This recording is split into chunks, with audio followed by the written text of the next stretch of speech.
Hello everyone, welcome back to जीटेक Poly. दोस्तों मैं आ चुका हूं आप सबके बीच इरिगेशन इंजीनियरिंग का सॉल्व पेपर 2018 लेकर के। तो इस पेपर में हम बात करने वाले हैं जो क्वेश्चंस आपके पूछे गए हैं, मोस्ट इंपॉर्टेंट क्वेश्चंस हैं, ये रिपीट होते हैं। इनमें से कुछ क्वेश्चंस आपके कल वाले एग्जाम में देखने को आपको जरूर मिलेंगे, इसलिए पूरी वीडियो को बहुत ध्यान से समझना है आपको। काफ़ी ईजी वे में मैं आपको इस पेपर को समझाने वाला हूँ और बहुत कम टाइम में आपको मैं इसको पूरा सॉल्व करा के दिखा दूंगा। ध्यान से देखना है। सबसे पहले क्वेश्चन की बात करते हैं, तो इसमें लिखा है नोट पॉइंट की सभी प्रश्नों के उत्तर देने हैं आपको। जितने भी क्वेश्चन है ओवरऑल 5 क्वेश्चन होंगे, जिनमें 3 पार्ट होंगे, 2 सॉल्व करने होंगे। उनमें से आपको क्वेश्चन में देगा ऑलरेडी, ठीक है। तो फर्स्ट क्वेश्चन है, बोला निम्नलिखित में से किन्हीं 2 भागों का उत्तर दें। मतलब 3 पार्ट है, 2 के आपको आंसर देने हैं। इनमें सबसे पहला पार्ट है दोस्तों, मोस्ट इंपोर्टेंट क्वेश्चन है, याद रखना आप। नहर शीर्ष कार्य का सामान्य व्यास लेआउट खींचें तथा उसके विभिन्न घटकों के नाम लिखें और मछली सीढ़ी का कार्य स्पष्ट करें। वेरी वेरी इंपॉर्टेंट कर लें आप, हो सकता है कल के ही एग्जाम में आपको देखने को मिल जाए।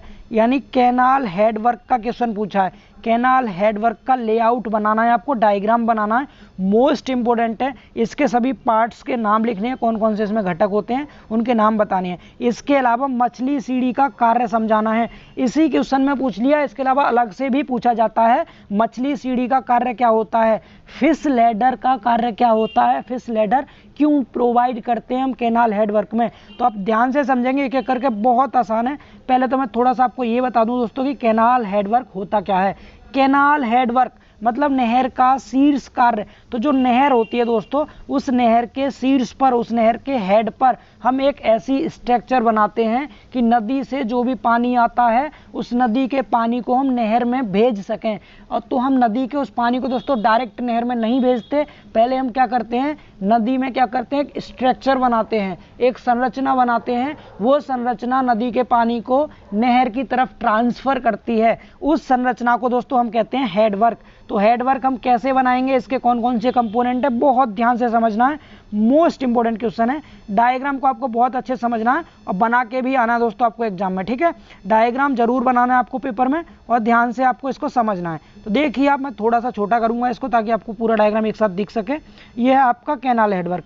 अब होगा क्या दोस्तों, इधर नदी होगी आपकी कोई, इस नदी से ऐसे पानी आ रहा है। ध्यान से सुनना दोस्तों, नदी से पानी आ रहा है, तो जिधर से पानी आ रहा है इसे हम बोलते हैं अप स्ट्रीम। यहाँ यूएस लिखा है, इसका मतलब होता है अप स्ट्रीम। समझ आ रहा है, ऊपर वाली धारा। तो यहाँ से जब पानी आएगा दोस्तों, नदी का पानी, तो हम क्या करेंगे, इस नदी के पानी इधर आ रहा है तो हम यहाँ पर एक दीवार बना देंगे। इधर क्या बनाते हैं, एक दीवार बनाएंगे।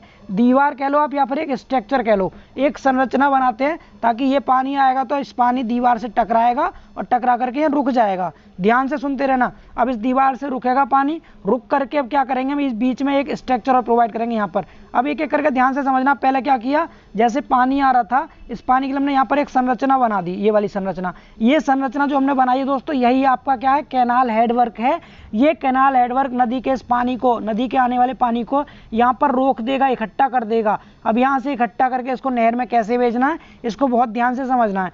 पहले आपको इतना समझ में आ गया कि आपको यहाँ एक संरचना बनानी थी, किसके लिए, नदी के पानी को रोकने के लिए। संरचना को कहते हैं कैनाल हेडवर्क। इतना क्लियर हुआ। अब इस संरचना के पार्ट क्या क्या है, एक एक करके ध्यान से समझना है। सबसे पहले हम दोनों साइड में, इधर भी या इधर इस साइड में भी एंड इस साइड में भी, दोनों तरफ हम बनाते हैं दोस्तों निर्देशक बंध। क्या कहते हैं इसको, इंग्लिश में बोलते हैं गाइडलाइन होती है आपकी। ये क्या होती है, गाइडेंस बॉन्ड होते हैं, ये गाइडेंस बंद हो गए, ठीक है। तो ये गाइडेंस बनाते हैं आप यहाँ पर निर्देशक। इनका काम क्या होगा, इसी से जुड़े हुए आपको इधर को क्या बनाने हैं, तटबंध बनाने हैं। यहाँ पर ये तटबंध है दोस्तों, ये निर्देशक बंद है। ये दोनों क्या करेंगे, जब पानी आएगा दोस्तों यहाँ पर, तो इस पानी को यहाँ से रोक करके इधर को भेजेंगे। क्या करेंगे, इस पानी को इधर नहीं जाने देंगे, इस साइड को जाने से रोकेंगे, इधर को जाने से रोकेंगे। बांध का काम करेंगे एक तरह से, ठीक है, बांध का काम करेंगे। पानी को इधर इकट्ठा कर देंगे, यहाँ पर, यहाँ रोक देंगे। तो आपको इसका काम समझ आ रहा है इतने का। इस साइड भी यही काम है, पानी इधर नहीं जाएगा, इसकी वजह से इधर नहीं जाएगा पानी। यहाँ से पानी क्या होगा, इधर को अंदर जाता रहेगा, नदी का पानी इधर जाएगा। तो दोनों तरफ हम क्या प्रोवाइड करते हैं दोस्तों, दोनों तरफ हमने क्या प्रोवाइड कर दिया, आपका तटबंध प्रोवाइड कर दिए, तटबंध। इतना समझ आ रहा है। यहाँ पर क्या हो गया आपका, ये निर्देशक बंद हो गया, गाइडेंस हो गया। यहाँ पर इतना समझ आया। अब क्या करते हैं, अब बीच में दोस्तों आप यहाँ पर ये बनाएंगे एक दीवार। ये जो दीवार होती है इसको हम बियर या बैराज बोलते हैं।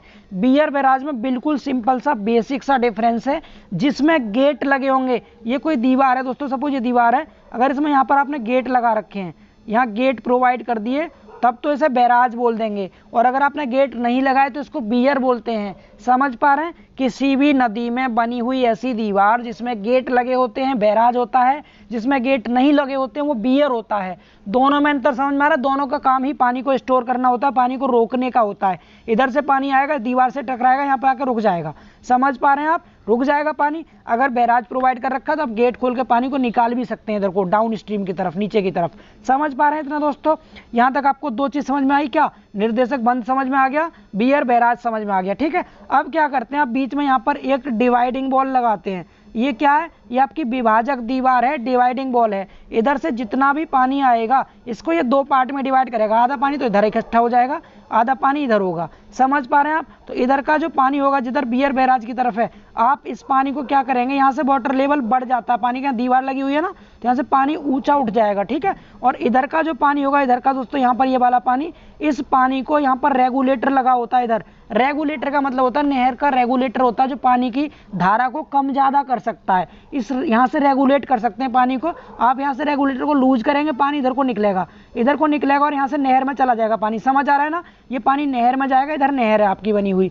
ठीक है, तो यहाँ से आपका तीसरा पॉइंट भी समझ में आ गया। क्या है? ये डिवाइडिंग बॉल है, आपकी विभाजक दीवार बनी हुई है जो पानी को दो पार्ट में डिवाइड करेगी, आधा इधर आधा इधर। इधर वाले पानी को ये रेगुलेटर लगा हुआ है, ये रेगुलेटर क्या करेगा, नहर की तरफ पानी को यहाँ भेजता रहेगा। ठीक है, जितनी जरूरत होगी उतना पानी छोड़ देंगे हम यहाँ से रेगुलेटर से। तो ये सारे कंपोनेंट क्लियर हुए। अब एक चीज ध्यान रखना, डिवाइडिंग बॉल एंड बियर बैराज के बीच में हम क्या करते हैं, मछली सीढ़ी लगाते हैं, फिश लैडर लगाते हैं। यहाँ पर फिश लैडर लगे हुए हैं ये वाले। ये मछली सीढ़ी का काम क्या होता है दोस्तों, जब बहुत ज़्यादा गर्मी पड़ती है और डाउन स्ट्रीम में पानी नहीं आ पाता, क्योंकि बियर बैराज की वजह से पानी इस साइड रुक गया पूरा, तो जब इधर पानी नहीं आता नीचे, तो मछलियों को क्या होता है, मछलियाँ इस सीढ़ी की हेल्प से दोस्तों, इस सीढ़ी की हेल्प से डाउन स्ट्रीम से, नीचे वाली स्ट्रीम से, धारा से अप स्ट्रीम में जाती हैं, ऊपर की तरफ सीढ़ी से होकर के जाती हैं। इनके आवागमन में काफ़ी आसानी रहती है इसकी वजह से, तो ये मछलियाँ ऊपर जाती हैं। इसके लिए बनती है यहाँ पर लैडर, फिश लैडर पड़े होते हैं, जो कि डाउन स्ट्रीम से अप स्ट्रीम की तरफ मछलियों को भेजने का काम करते हैं। यहाँ तक समझ आया? तो इसमें जो जो कंपोनेंट थे, सारे कंपोनेंट मैंने समझाने की कोशिश की है। अब डायग्राम आप इजीली बना सकते हैं, बना लेंगे दोस्तों आराम से इजीली। अब यहाँ पर ये गेट लगा हुआ था, ये गेट है जिसके थ्रू आप पानी को यहाँ से निकाल भी सकते हैं। नीचे से दोस्तों आप यहाँ पर सिल्ट वगैरह निकाल सकते हैं, जो मिट्टी होती है ना, इस गेट को थोड़ा उठा के जो मिट्टी जमा हो जाती है उसको नीचे को निकाल सकते हैं। ये आपका शांति कुंड है पूरा, यहाँ पर, यहाँ शांति से पानी भरा रहेगा, यहाँ पानी भरा रहेगा। उस पानी को हम नहर में छोड़ सकते हैं रेगुलेटर से इजीली। इतना क्लियर हुआ? तो ये आपका टोटल कैनाल हेडवर्क का स्ट्रक्चर था। मैंने कोशिश किया समझाने की, आप इसको अब इजीली बना सकते हैं दोस्तों।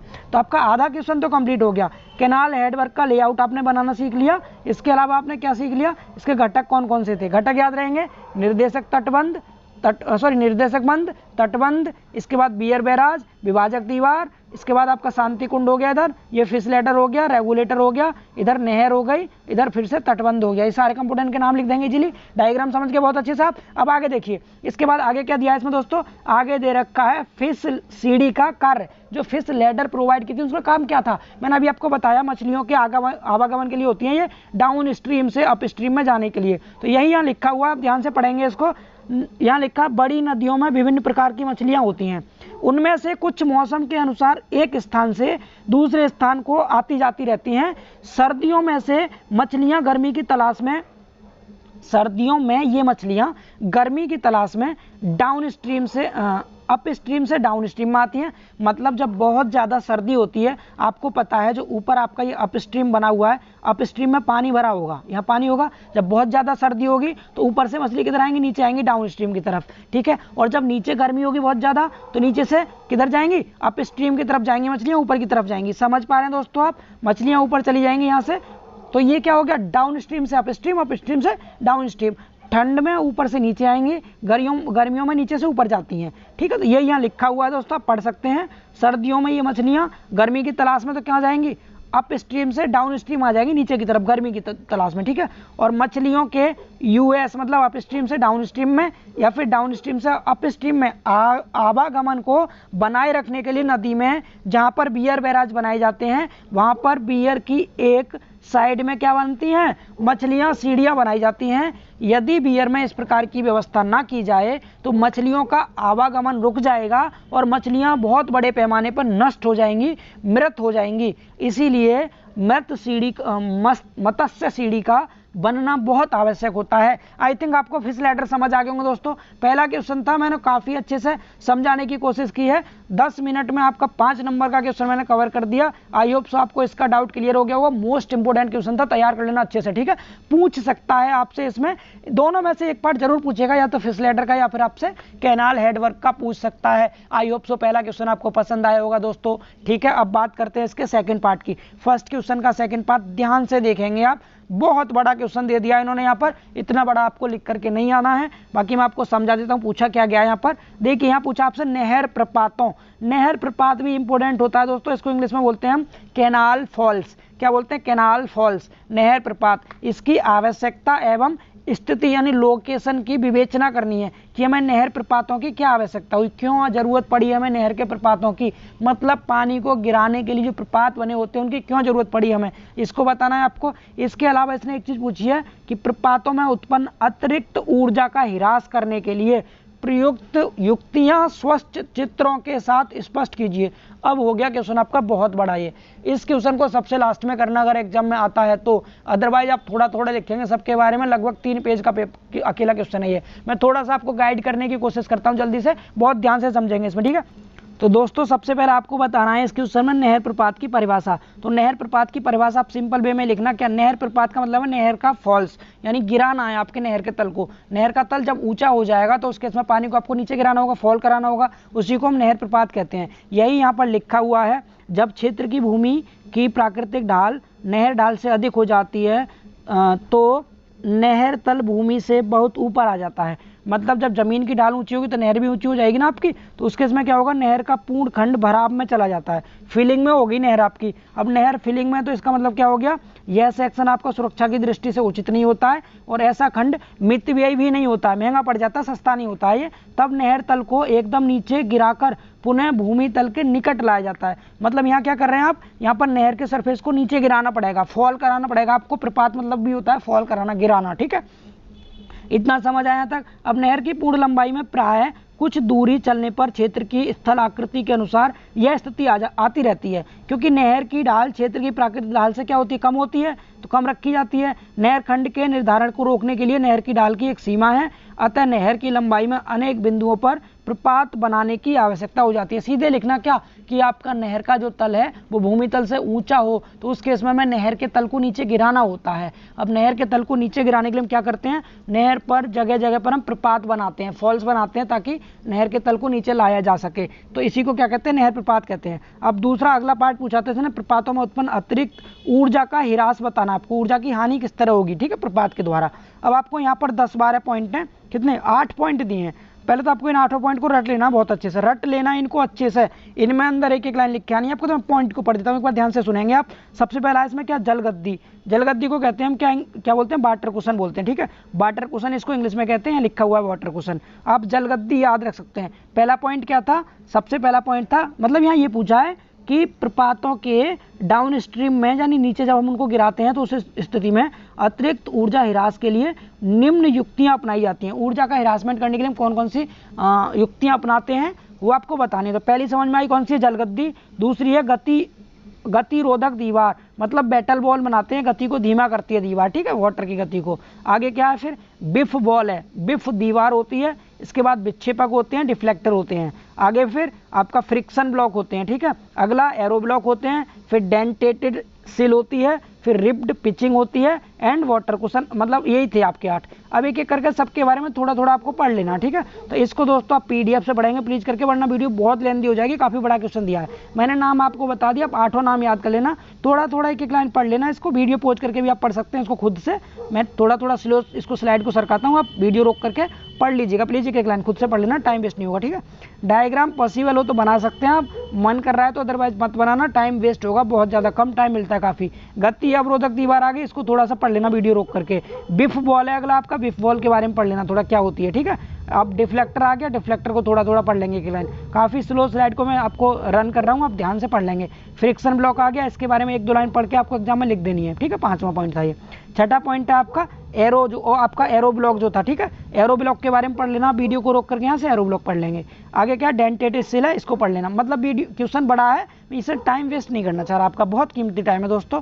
आगे क्या आपका 8वां रिप्ड पिचिंग, रिप्ड पिचिंग पढ़ लेना यहाँ से। तो ये क्वेश्चन आपका हो गया कंप्लीट, ठीक है। पहले का बी पार्ट था। अब बात करते हैं पहले के सी पार्ट की। दोस्तों क्वेश्चन पहले का सी है, पारगामी जल निकास निर्माण कार्यों की आवश्यकता एवं कार्य स्पष्ट कीजिए।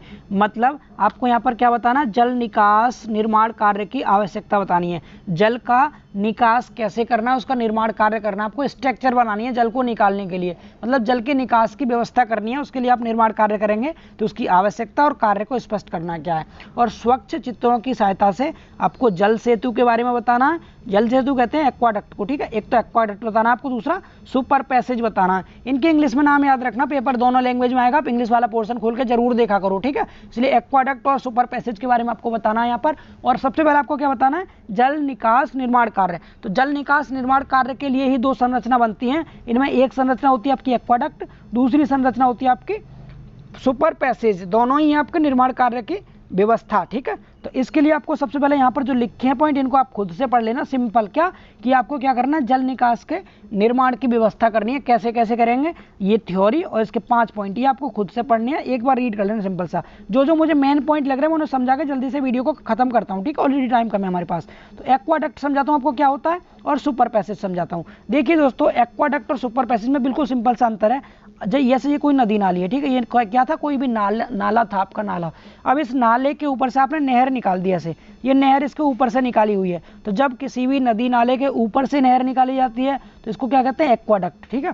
ऊपर से निकालते हैं तो एक्वाडक्ट कहेंगे इसको, ठीक है। और जब क्या करते हैं, आपकी कोई नहर नीचे से जा रही है और इसके ऊपर आपने क्या बना दिया, नदी नाला बना दिया, तो इसको क्या बोलते हैं, सुपर पैसेज बोलते हैं। बस ये था इतना सा। इन दोनों की डेफिनेशन मैं पढ़ देता हूँ आपको, बाकी पॉइंट आप खुद से पढ़ लेना, पीडीएफ आपको मिलेगा, ठीक है। पीडीएफ डिस्क्रिप्शन में मिल जाएगा, आप वीडियो के डिस्क्रिप्शन में देख लेना। पहले देखते हैं जलमार्ग की डेफिनेशन। जलमार्ग मतलब क्या हो गया आपका, एक्वाडक्ट। तो मैंने क्या बताया, जब सिंचाई नहर को किसी नदी नाले के ऊपर से पार कराया जाता है। ये नदी नाला है, इसके ऊपर से आपने क्या किया, नहर को पार करा दिया, तो इस संरचना को हम जल सेतु कहते हैं, मतलब एक्वाडक्ट कहते हैं। यह एक प्रकार से रेल अथवा सड़क के पुल की भांति होता है, ठीक है। रेल और सड़क के पुल की भांति से मतलब क्या हो गया, जैसे पुल बनता है ना आपका रेल ट्रेन के लिए, किसी नदी नाले के ऊपर से, आपने देखा होगा नदी के ऊपर से, जैसे गंगा नदी है उसके ऊपर से आपके पुल बन जाते हैं ट्रेन के लिए, तो इस तरह से काम करता है। बाकी आप सिंपल डेफिनेशन ये वाली लिखना कि जब किसी भी नहर को किसी नदी नाले के ऊपर से पार कराया जाता है तो इसको हम एक्वाडक्ट कहते हैं। और आपका सुपर पैसेज क्या हो जाएगा, ये हिंदी में लिखा है, हिंदी आप पढ़ लेना इसकी जो भी लिखी हुई है। सुपर पैसेज क्या हो जाएगा आपका, जब नहर के मार्ग में पड़ने वाली नदी नाली के नीचे से निकलता है, मतलब नहर कहाँ से निकलेगा, नहर निकलता है नदी नाले के नीचे से। जब नहर नीचे से निकलेगा तो सुपर पैसेज, ऊपर से निकलेगा तो एक्वाडक्ट, ऊपर से एक्वाडक्ट, ऐसे याद रखना, ठीक है। इसको कहते हैं। इतना समझ आया दोस्तों आपको, बस यही आपको 2 पॉइंट मेन थे इसमें जो मुझे बताने थे। बाकी पूरा थ्योरी पोर्शन आप खुद से रीड कर सकते हैं। पहला क्वेश्चन कवर हो चुका है आपका। बात करते हैं दूसरे क्वेश्चन की। दूसरे क्वेश्चन में पूछा आपसे किन्हीं भी 3 भाग को हल करना, 3 पार्ट को सॉल्व करना है। सबसे पहला पार्ट है इसमें भारत में सिंचाई के विकास पर एक टिप्पणी लिखनी है कि इंडिया में सिंचाई का विकास कैसे हुआ। तो सबसे पहले चैप्टर का क्वेश्चन है, मैंने आपको चैप्टर नंबर 1 में ये कराया था, आप इसको खुद से पढ़ सकते हैं स्टोरी टाइप से, बिल्कुल इसमें समझाने का कुछ नहीं दोस्तों, रीड करना सिंपल आपको। आप एक बार पीडीएफ को या वीडियो को पॉज करके पढ़ लेना इसको, ठीक है। समझाने का बिल्कुल कुछ नहीं था। कैसे विकास हुआ सिंचाई का, अपने शब्दों में लिख के आ जाएंगे आप। यहाँ पर समझाने वाली चीज़ आ गई, तो इसको मैंने बहुत अच्छे वे में आपको पढ़ाया था। मैंने कहा भी था मोस्ट इंपॉर्टेंट चैप्टर आपका ये 2nd चैप्टर का क्वेश्चन आ गया आपका यहाँ पर। वर्षा मापक संयंत्रों के विभिन्न प्रकार क्या हैं, मैंने बहुत डिटेल में आपको इस चैप्टर को पढ़ाया था, आपको बताया था कि वर्षा मापी 2 प्रकार के होते हैं, एक रिकॉर्डिंग, दूसरा नॉन रिकॉर्डिंग। तो जो आपके नॉन रिकॉर्डिंग होते हैं उनको हम साइमन वर्षा मापी कहते हैं। ये नॉन रिकॉर्डिंग है, यानी अनाभिलेखी वर्षा मापी होते हैं, इनको हम साधारण वर्षा मापी भी कहते हैं, स्टैंडर्ड भी कहते हैं, इसको साइमन भी कहते हैं। काफ़ी अच्छे से बताते हैं। नॉन रिकॉर्डिंग वाले हो गए। दूसरा मैंने कहा था रिकॉर्डिंग होते हैं। रिकॉर्डिंग में मैंने टाइप बताए थे कुछ आपको। नॉन रिकॉर्डिंग में तो आपका केवल क्या था, साइमन था, ठीक है। और रिकॉर्डिंग वाले में कौन से थे, तो रिकॉर्डिंग वाले में टिपिंग बुकेट था। कौन कौन से थे, टिपिंग बुकेट था, तुला वर्षामापी था, प्लग था, और बेगिंग हो गया, टिपिंग हो गया, बेगिंग हो गया, प्लग हो गया, फ्लोट जिसे कहते हैं आप, ठीक है। 3 टाइप थे, मैंने आपको तीनों याद रखने थे, ठीक है। ये मैं आपको ऑलरेडी करा चुका हूँ पहले से, आप वीडियो नंबर 1 में देख भी लिए होंगे। यहाँ पर भी हम आगे बढ़ते हैं सीधे, ठीक है, क्योंकि मैं समझा रहा हूँ बस क्या क्या पूछा गया है, ताकि आपको थोड़ा बेसिक आइडिया हो जाए। मैंने अच्छे से पढ़ाया था, आप वीडियो नंबर 1 में देख लेना जाके, नहीं सेकंड वीडियो नंबर 2 में आप देख लेना अच्छे से। अगला पूछा आपसे, जल उठाने यानी लिफ्ट को की विभिन्न यांत्रिक एवं देसी विधियां क्या हैं, दोनों वर्गों में एक एक विधि की कार्य प्रणाली लिखिए। मतलब आपको लिफ्ट इरिगेशन मतलब पानी को लिफ्ट कराना है। अब इसको लिफ्ट कराने के लिए एक तो आपको यांत्रिक विधि बतानी है, ठीक है, मैकेनिकल मेथड, एक आपको देसी विधि बतानी है, दोनों की विधि बतानी है। पानी को लिफ्ट कराना, ऊपर उठाना है। तो यांत्रिक विधि में आप विद्युत मोटर के द्वारा उठा लेंगे। आपने देखा होगा ट्यूबवेल वगैरह लगे होते हैं, मोटर आप सेट करते हैं, मोटर करके क्या करते हैं आप ट्यूबवेल का पानी ऊपर लाते हैं, लिफ्ट करते हैं उसको, तो क्या हो गया विद्युत मोटर हो गया एक तो यांत्रिक विधि में। दूसरा पवन चक्की लगाते हैं। पवन चक्की देखिए आपने, पवन चक्की मतलब बहुत बड़े से उसमें पंखे टाइप से लगे होते हैं जो घूमती रहती है हवा से, ये हवा से चलती है, इसके द्वारा भी आप पानी को ऊपर उठा सकते हैं, ठीक है। इसके अलावा अगला क्या, समरसेबल हो गई आपकी, क्या हो गई समरसेबल जिसे आप बोलते हैं, ट्यूबवेल हो गया। तो ये क्या थे आपका यांत्रिक विधियां थी, नाम याद रहेंगे सबके, सब में से किसी एक का लिख देना, मोटर का लिख देना, विद्युत मोटर का, आपको सबको पता होगा इसके बारे में। नॉर्मली ट्यूबवेल के बारे में सब जानते हैं, ट्यूबवेल में विद्युत मोटर का यूज करके कैसे पानी को ऊपर उठाया जाता है। आप एक विधि कोई सी भी लिख देना जो मन करे आपका, ठीक है। यहाँ पर देखिए डायग्राम दे रखा पवन चक्की का, ये डायग्राम आपको दे दिया ना पवन चक्की का, यहाँ से देख सकते हैं आप। अब देसी विधियों में कौन कौन सी है, देसी विधि में हो गई आपकी टोकरी या फिर टोकरी विधि या फिर टेगारी विधि कहते हैं इसको, टोकरी याद रखना। दूसरी ढेकली हो गई, डून हो गया, घिरनी बाल्टी हो गई, चरखा बाल्टी हो गई, और आपकी मोट हो गया, इसके अलावा रहट हो गया, और आर्कमिडीज स्क्रू हो गया। तो ये आपके सब देसी विधियां थी, जिनमें रहट और आपका ये गिरनी वाली बहुत इंपॉर्टेंट है, आप इसको पढ़ सकते हैं अपने से, तो इसको रीड कर लेना, सबको पता होगा नॉर्मली विधियों के नाम क्या क्या थे। आगे बढ़ते हैं सीधे, ठीक है। मैं क्वेश्चन का थोड़ा आपको रिव्यू करा दूं क्या क्या। देखिए अभी मैंने आपको लास्ट वीडियो में कराया था, आपने देख भी लिया होगा, मैंने कहा था मोस्ट इंपोर्टेंट क्वेश्चन है, रिपीट हो गया। मैंने पहले ही कहा था शुरू की 3 वीडियो 3 चैप्टर की जो मैंने कराई है उनमें से 15 से 20 नंबर में जरूर आएगा, आप खुद देख लीजिए। अब तक आपका तीसरा क्वेश्चन है ये आपका, ठीक है, 15 नंबर होगा कम से कम। ड्यूटी बताना है, डेल्टा बताना है, बेस पीरियड बताना, तीनों समझाए थे मैंने आपको जस्ट अभी थोड़ी देर पहले।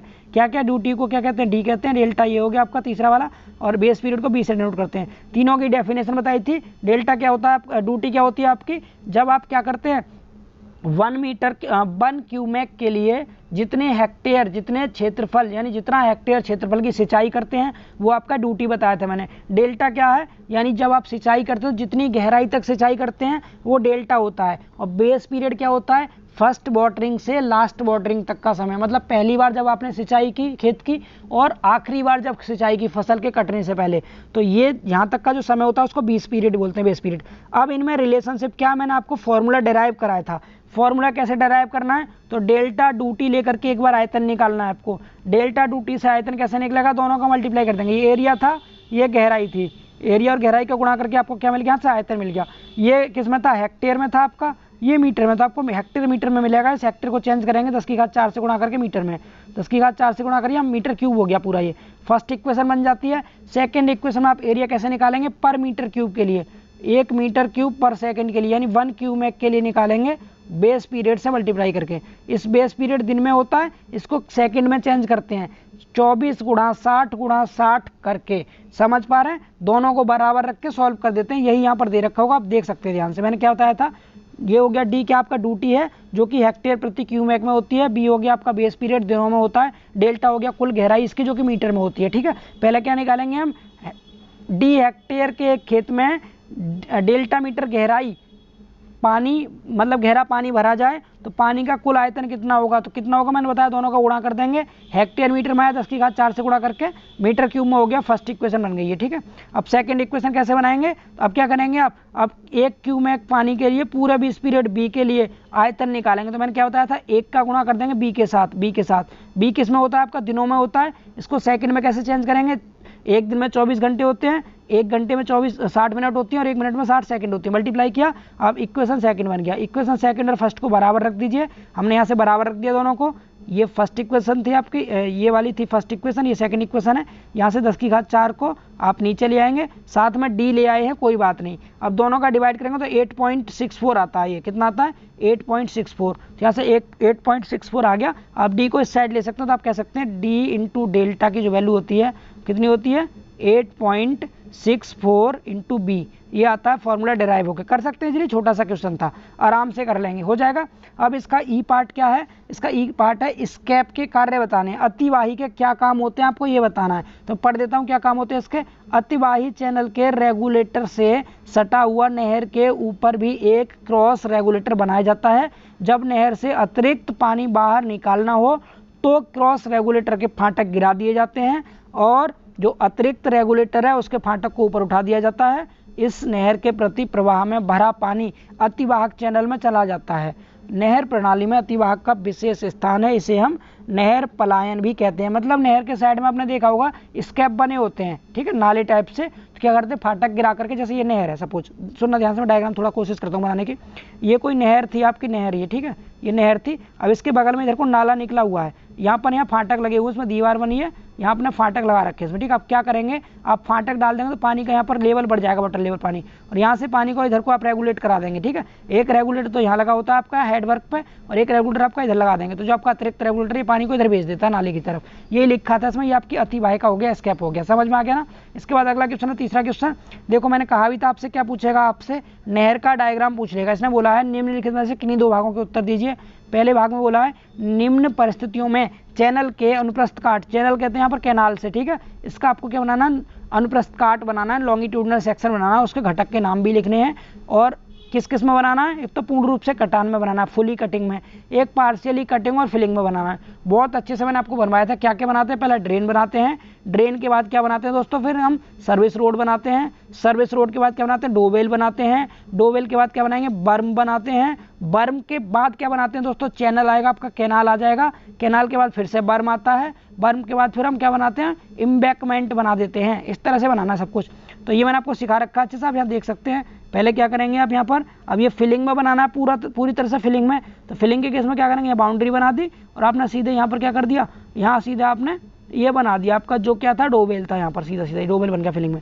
इधर आपने ड्रेन बनाई, यहाँ पर नाली बनी हुई है, इसके बाद यहाँ पेड़ लगा दिया है, फिर यहाँ पर आपका क्या आ गया, यहाँ पर साइड रोड आ गया आपका, रोड के बाद फिर बर्म बना देंगे नीचे को, फिर चैनल, बर्म इधर आ गया आपका, थोड़ी जगह छोड़ के बर्म बनाया है, फिर नीचे को आपने कैनाल बना दिया वाला चैनल, फिर बर्म लेंगे, बर्म के बाद फिर यहाँ पर आपको इम्बैकमेंट ले लेना है, ठीक है। आप अच्छे से साफ साफ देख लेना, पीडीएफ में बना लेना। ये पार्शियली फुलिंग और कटिंग में, ये मैंने आपको ड्राइंग में पढ़ाया था, वहाँ से बना सकते हैं। अब देखिए क्या पूछा अगले क्वेश्चन है, बियर बैराज में अंतर। मोस्ट इंपोर्टेंट क्वेश्चन है, या तो बियर बैराज में पूछेगा आपसे अंतर, या फिर इसके अलावा आपसे नॉच एंड बियर में पूछ लेगा। तो बियर बैराज में बेसिक सा अंतर है, बैराज में फाटक होते हैं, इसमें कोई फाटक नहीं होते। पढ़ देता हूँ पॉइंट को, आप एक बार देख सकते हैं।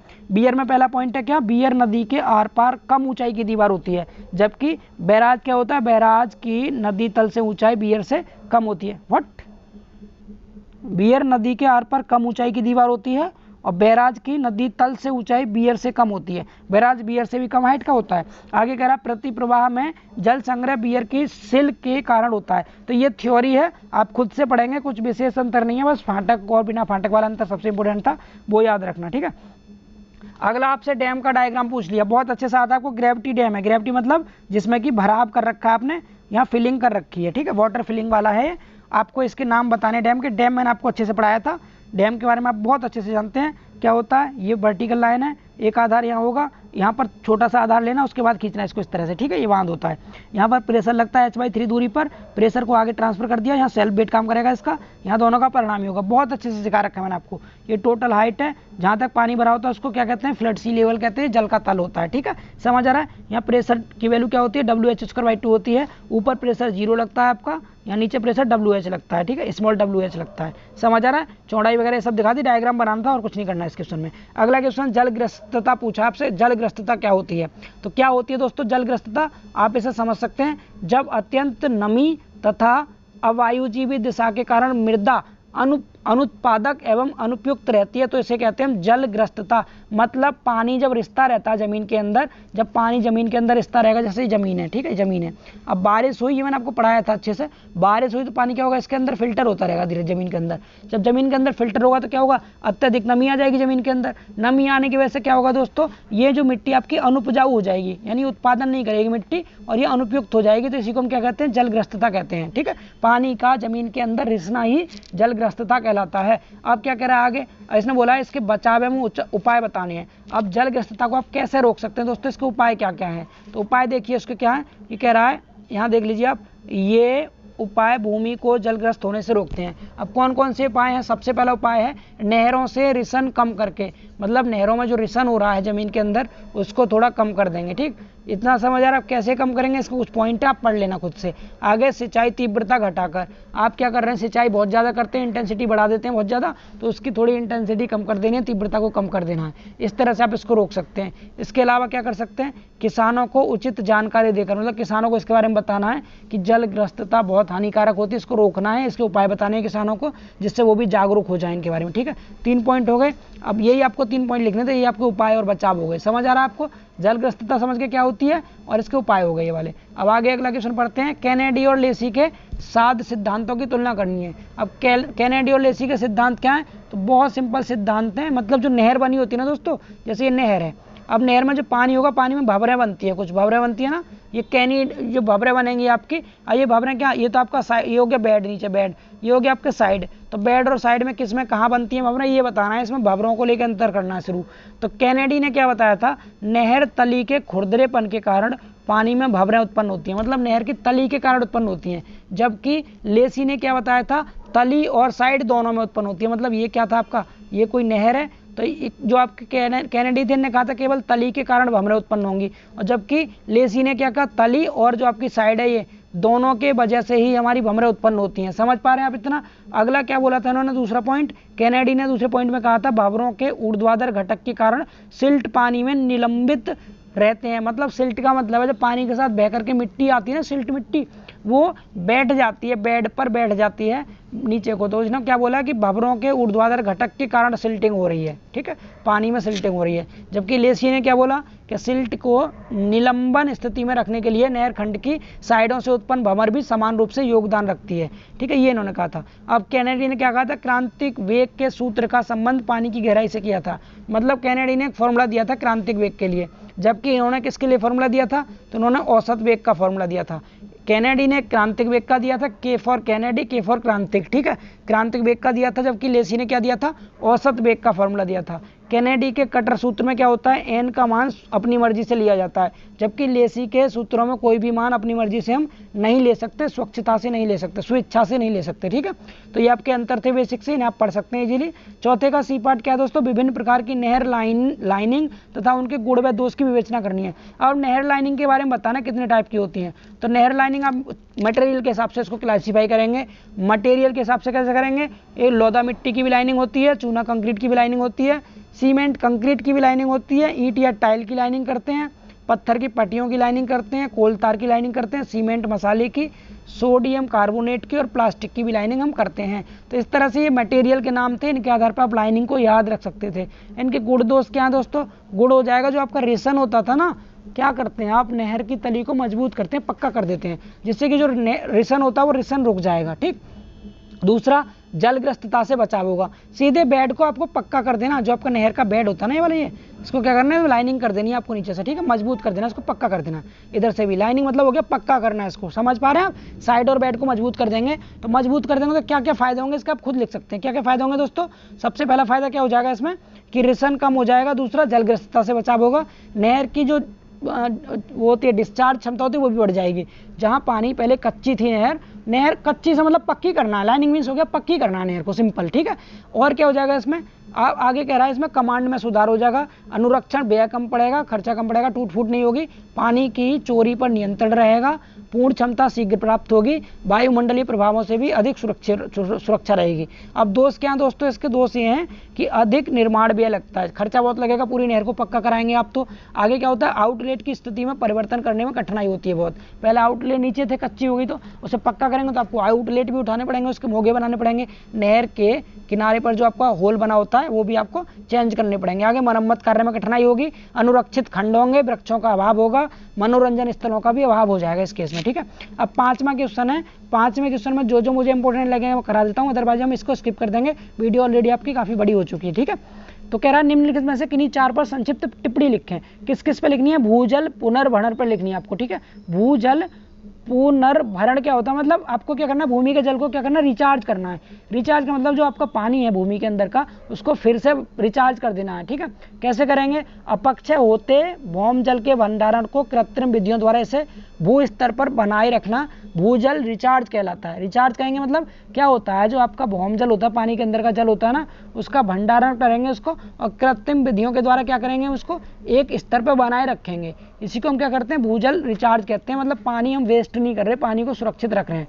भौम जल रिचार्ज के लिए आवश्यक है कि भरण दर इसकी विकास दर के बराबर बनी रहे, इससे कुछ अधिक हो सकती है, कम नहीं होनी चाहिए। ठीक है, अब इसकी आवश्यकता क्या क्या पड़ी, तो धरती पर प्रवाह जल की कमी होने पर अब भूमि में जल उपलब्ध होता है इसकी वजह से। ठीक है, भौम जल एक स्थायी जल बैंक है। भौम जल उपलब्ध होने पर कुओं के सूखने का भय रहता है, इसलिए हम पानी को सुरक्षित इकट्ठा रखते हैं। ठीक है, मतलब पानी को आपको सेफ रखना है, भौम जल जो होता है उसको, वही रिचार्ज हो गया आपका। कर लेंगे इसे इजीली। अगले पार्ट में रबी खरीफ की फसलें पूछी हैं। मैंने आपको बताया था 3 चैप्टर शुरू के मोस्ट इंपोर्टेंट थे, ये को तीसरे चैप्टर का आ गया। रबी और खरीफ की फसलें क्या होती हैं, रबी की फसलें कौन सी होगी, ठंड में जो होती हैं, ग्रीष्म सर्दी शरद ऋतु में जो होती हैं आपकी कौन कौन से महीने से होती हैं, ये तो अक्टूबर से मार्च तक चलती हैं। जबकि खरीफ की फसलें गर्मी की होती हैं, जो कि आपकी अप्रैल से सितंबर तक होती हैं। ठीक है, ये इनकी आवश्यकता बतानी। खरीफ की फसलों में कौन कौन आता है, तो आप बता दीजिए गर्मी में कौन कौन सी फसल होती है आपके टाइम में, धान होता है, मक्का होता है, ठीक है, आलू होता है, तो आप ये सब लिख देंगे। इसके एग्जाम्पल थे कुछ, इनका बोने का टाइम, काटने का टाइम कब कब है, इन्हें लिख के आ जाना आप। ठीक है, रबी की फसलें ये भी पढ़ाई थी मैंने आपको, ये कौन सी होती हैं, सर्दी वाली फसलें होती हैं, जिनमें गेहूं और जौ इंपोर्टेंट है। गेहूं जौ दोनों ही अक्टूबर में बोए जाते हैं, काटने का समय इनका मार्च अप्रैल होता है, हम लिख के आ जाएंगे जी, कर लेंगे। सिंचाई के क्या बताने प्रकार, देख लो कितने क्वेश्चन रिपीट हो रहे हैं शुरू के पार्ट से, इसलिए बोला था 3 चैप्टर को अच्छे से तैयार करके जाना, 20 नंबर का वहां से फंस जाएगा। 3 पेपर लगा लेना आप, काफी है, 2 मैंने लगवा दिए ऑलरेडी आपको, 2019 का और 2018 का 3 चैप्टर मैंने पूरे करा दिए वीडियोज में आपको। इसके अलावा आपको 2 सरन खुद से पढ़ लेनी है पीडीएफ से, अभी आपके पास काफी टाइम है, नाइट में पढ़ना, थोड़ा सा सुबह में पढ़ना, करके तैयार अच्छे से जाना। ठीक है, अब देखिए इसमें क्या क्या पूछा, बस खत्म हो गया पेपर, ज्यादा कुछ नहीं है।